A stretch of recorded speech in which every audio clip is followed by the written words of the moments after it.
آباد سے خبر شامل کرتے ہیں۔ ہمارے بیورو چیف یاسین ملک کی رپورٹ کے مطابق 5 اگست کو کشمیریوں کے لیے یوم استحصال منایا گیا، جس میں فیصل آباد سے رجسٹرڈ NGOs اور محکمہ سوشل ویلفیئر اینڈ بیت المال کے افسران نے خصوصی شرکت کی۔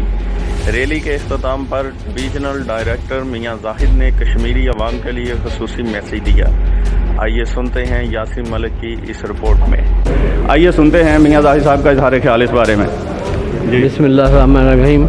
آج ہم کشمیر بھائیوں کے لیے اظہار یکسوئی کے لیے یہاں جمع ہوئے ہیں۔ یہاں محکمہ سوشل ویلفیئر آفیسران کے علاوہ تمام NGOs کے نمائندگان شامل ہیں، اور ہم یہ بتا دینا چاہتے ہیں کہ ہم ہر صورت کشمیری بھائیوں کے ساتھ ہیں، اور ہندوستان جتنی بھی کوشش کر لے اس پہ قابض نہیں رہ سکتا، اور ہم ہر ممکن کوشش کریں گے کہ ان کا ساتھ دیتے ہوئے اور اسے آزاد کروائیں۔ شکریہ۔